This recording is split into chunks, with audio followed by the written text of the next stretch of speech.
Have you ever had someone call the police on you for moving your own furniture into your own house? What if that person didn't just stop there, but tried to claim your brand new couch is hers? And what if the person doing it wasn't a stranger, but your own HOA president? I thought I was just unloading furniture, but I had no idea I was stepping into a power struggle, a smear campaign, and a showdown that would end with public humiliation, security footage gone viral, and a total collapse of HOA power. Let me take you back to the moment it all began. It started with a knock at the door and ended with blue and red lights flashing outside my house. All because I bought a couch. Not just any couch. A custom Italian leather sectional I'd waited 4 months to get delivered. I'd just finished moving it off the truck, piece by piece, sweat pouring down my back, when a white Range Rover screeched to a halt at the end of my driveway. And out stepped the queen of misplaced entitlement, Karen, our HOA president, in all her sunglasses and lip gloss glory. She didn't say hello. She didn't even look at me. She looked at the couch and said, "There it is." I blinked. There what is? 2 minutes later, she's on the phone with the police, claiming I was stealing her furniture from her home. Yeah, you heard that right. I wish I could say this was just a misunderstanding. But Karen wasn't confused. She was calculated. And this wasn't the first time she tried to use her HOA badge like a weapon. Only this time, she messed with the wrong neighbor. Because while the cops were checking my delivery receipt, I was planning something else. Something that would make the entire neighborhood question who really belonged in charge. So buckle up, because what started as a ridiculous HOA call ended in poetic justice, viral cameras, and one very public downfall. And no, Karen did not get the couch. Let me rewind the tape a bit. 3 months before Couchgate, I moved into this seemingly quiet suburban neighborhood, tree-lined streets matching mailboxes, and an HOA brochure that promised community excellence. What it didn't mention was the unofficial dictatorship led by Karen, Bishop, president of the HOA for 6 years running. No challengers, no mercy. From day one, she kept tabs on me. I caught her snapping photos of my trash cans, inspecting my lawn with a ruler, and once, no joke, measuring the shade my front tree cast on the sidewalk. At first I thought she was just eccentric, but no. Karen didn't run the HOA. She was the HOA. Still, I tried to keep the peace. I paid my dues, kept my yard neat, nodded politely when she gave unsolicited advice about paint colors and garden gnomes. Then came the furniture delivery. It was a sunny Saturday. A box truck backed into my driveway, and out came the furniture I'd been waiting for. Custom pieces for my new home. I was unpacking them one by one, setting them just inside my front door, when I noticed Karen, standing across the street, arms crossed, phone out. I waved. She didn't wave back. 10 minutes later, I heard yelling. I came outside to see her pointing at my open door, screaming at the delivery guys to put her furniture back. I laughed, thinking she was joking. She wasn't. I saw this in a showroom last month. She snapped. That's my set. It was stolen. I've already called the police. You called the cops? I asked, stunned. You're welcome to show them a receipt, she said smugly, assuming you actually bought it. I was still processing when the squad car rolled in, lights on, no sirens. The officer stepped out looking tired, as if this wasn't the first time Karen had summoned law enforcement over something insane. Ma'am, he said to me, we got a report of possible stolen property. Mind if we take a look? I showed him my order confirmation, my delivery slip, even the manufacturer email with my name on it. He looked over at Karen. She folded her arms and muttered, "That's not proof." He gave her a look I wish I had framed. The officer left with an apology. But Karen? She just turned and said, "This isn't over. The HOA has rules about unauthorized deliveries." I thought it was done. I was wrong. That was just the beginning. Because what came next wasn't just about furniture, it was about control. Karen began a campaign, one that would test every nerve I had. HOA violations, late notices, anonymous complaints, and something much worse. She wanted to break me. And for a moment, I almost let her. Almost. The Monday. After the furniture fiasco, I found a bright orange envelope duct-taped. Yes, duct-taped to my front door. Inside, a $250 fine for an unauthorized street blockage during private delivery hours. According to Karen's fine print, no deliveries were allowed past. 4 puppy and mine arrived at 4:12. Coincidence? Please, I emailed the HOA board, or at least tried to. All the contact links funneled straight to a generic inbox, monitored solely by Karen. How convenient. I paid the fine, not because I agreed, but because I thought maybe it would end things. Spoiler, it didn't. That week, I got 3 more violations. Improper storage of large items, for temporarily placing the couch box on my porch. Suspicious activity reported. A neighbor saw me walking with a box cutter.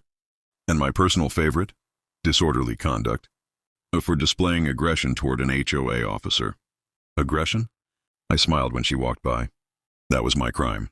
Things escalated fast. Every time I trimmed my hedges, she'd inspect them like she was on a forensic team. If a package sat outside for more than an hour, I'd get a warning about unsightly clutter. Then came the garbage incident. One evening, I wheeled my bins out to the curb. Normal routine. Except the next morning, I found a citation taped on the bin itself. Bins must be placed no earlier than 6 p.m. You set yours out at 5:57. I checked my Ring doorbell cam. She was standing in the shadows across the street, watching. I laughed when I saw the footage. Nervous laughter. Because this wasn't about rules. It was about me. She was targeting me, and she wasn't even trying to hide it. The breaking point came 2 weeks later.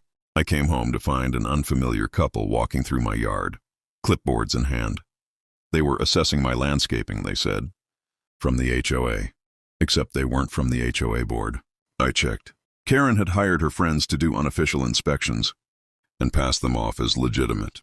They measured my grass, and said it was over code by ½ an inch. That's when I finally cracked. Show me the bylaw, I said. Karen showed up the next day with a smug grin and a laminated printout. She'd added a new clause to the HOA, bylaws after the inspection, and backdated it. I couldn't believe it. I mean, who does that? But the worst part, I realized, no one was stopping her. The neighbors just put their heads down. Most were older couples who didn't want the drama.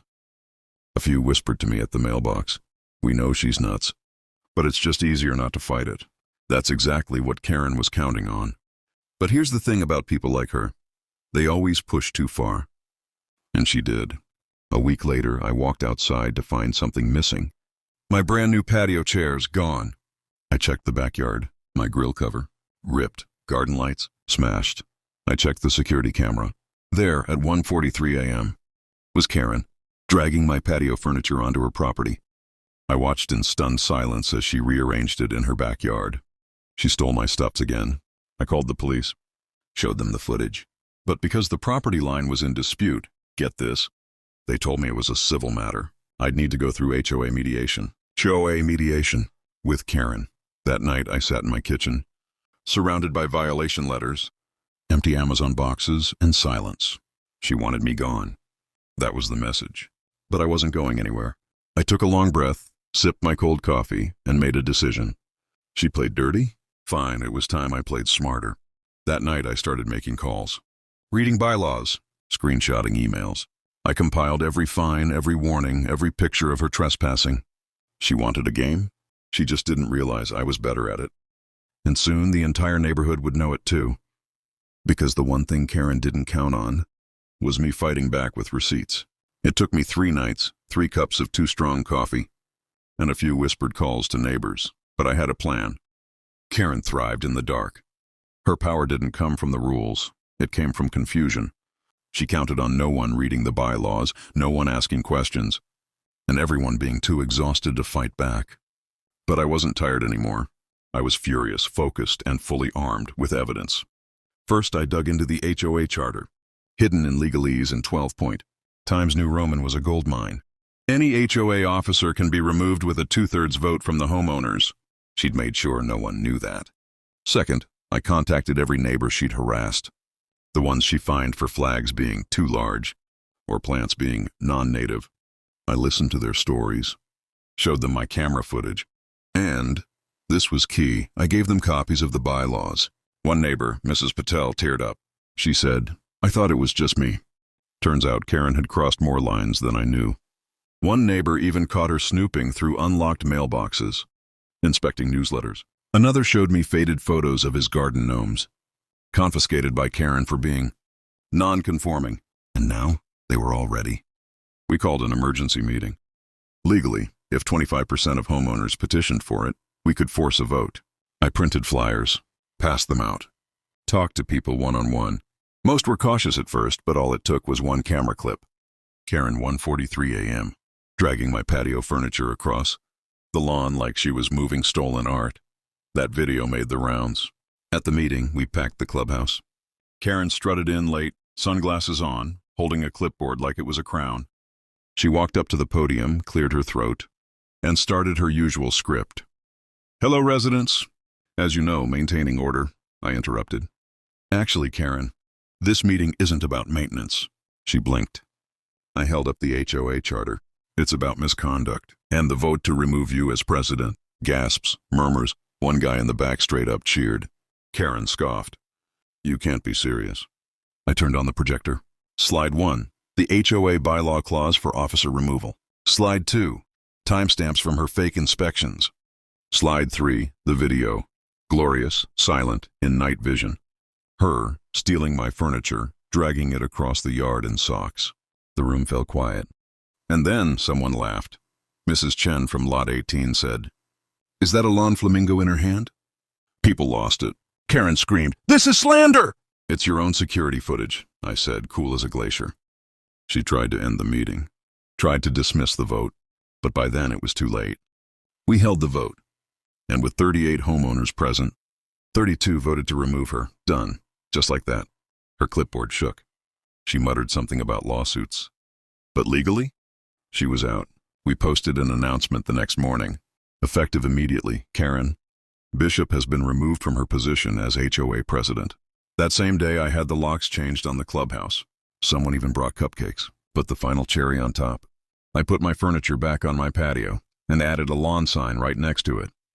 Big, bold letters. "This couch belongs to me. Smile for the cameras." Karen didn't go quietly. The day after the vote, she posted a furious 5-paragraph rant on the neighborhood. Facebook group titled "Mob Rule Has Taken Over." She called me a manipulative agitator, claimed the vote was invalid, and insisted she'd been set up by doctored footage. She even threatened legal action. But the damage was done. The footage, the bylaws, the votes, everything was airtight. More importantly, the neighborhood had seen her true colors. No more hiding behind rules. No more power plays. And then, karma came knocking. A week later, Karen was fined. Yes, fined, by the new HOA leadership. Turns out, while she was so busy nitpicking everyone else, she'd never filed permits for a luxury shed she had installed in her backyard, the one she bragged about at every HOA meeting. The irony, the new president, Mr. Raymond, a retired lawyer, sent her a $500 fine for unpermitted construction and unauthorized landscaping. Her response? She tried to appeal it, using the very bylaw she wrote herself. Denied. But here's the real kicker. I got a knock on my door one afternoon. It was Officer Daniels, the same guy Karen had summoned weeks earlier to accuse me of theft. He smiled and said, "Just wanted to let you know. She tried to report your lawn sign, claimed it was threatening. We reviewed the footage again. You're good." I offered him a soda. He laughed and said, "Glad to see you've still got the couch." Still got it. I upgraded it. But the true justice didn't come from fines or HOA turnover. It came from watching her walk her dog past my house every morning, head down, eyes averted, pretending the neighborhood didn't just take her crown. No more clipboard, no more rules. Just a reminder, every time she looked at my patio furniture, that she lost. And in case she ever forgot, that sign's still there. "This couch belongs to me. Smile for the cameras." It's funny how something as simple as a couch can unravel a tyrant. I moved here thinking I was buying into peace and quiet, tree-lined streets, neighborhood BBQs, maybe the occasional bake sale. I never imagined I'd be dragged into a cold war over patio furniture, show fine print, and one woman's insatiable need for control. But looking back, I'm glad it happened, because it taught me something no brochure ever will. People like Karen don't win because they're right. They win because we let them. The moment we stop speaking up, stop pushing back, stop asking why, they fill the silence with rules, threats, and fake authority. But once you shine a light on that, they melt faster than their fake community smiles. I still live here. My couch is still on my patio. And Karen, she walks fast when she passes my driveway, never makes eye contact. There's a new sense of calm on the block now. Kids ride bikes. Neighbors wave. No more measuring tape patrols. No more mystery fines. Just people living. And for those wondering, yeah, I still have the lawn sign. Sometimes poetic justice just needs a little punctuation. Now I want to hear from you. What would you have done if someone claimed your furniture and called the cops on you? Drop your answer in the comments below. And if you stuck around till the end, comment "Justice served" so I know you're part of the no-nonsense crew. Don't forget to like, subscribe, and share this with someone who's had to deal with their own Karen. And hey, next time you move into an HOA neighborhood, read the fine print. Or better yet, rewrite it.